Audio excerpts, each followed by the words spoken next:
Dear parents, આપનું નવજાત શિશુ વારંવાર રડ્યા કરે છે, રડવાનું ચાલુ જ રહે છે, બંધ થતું નથી. તો એના માટેના ઘણા બધા કારણો હોઈ શકે છે. પહેલું તો શું છે કે બાળકને પેટમાં જે ચૂંક આવતી હોય, આ તો ગેસ, આફરી અને પેટ ભારે ભારે થઈ ગયું હોય કડક, એના લીધે પણ બાળક રડતું હોય છે.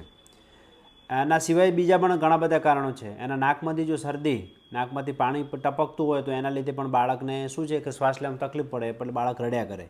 ત્રીજી વસ્તુ, જો આપના બાળકને આપ સૂતા સૂતા ફીડિંગ કરાવો છો તો એના લીધે કાન પાકવાની પણ સંભાવના વધારે હોય કે જેના લીધે બાળક રડે.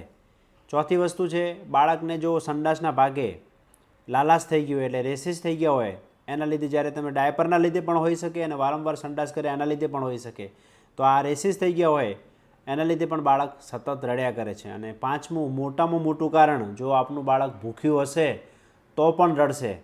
અને બીજા પણ ઘણા બધા કારણો છે, પણ આ 5 કારણો ખાસ છે, એ ચેક કરી લેવું. અને સાથે સાથે બાળકના જે કપડાં પહેરાવેલા છે એ ટાઈટ તો નથી ને, તો એના કપડાં ઢીલા કરી દેવા.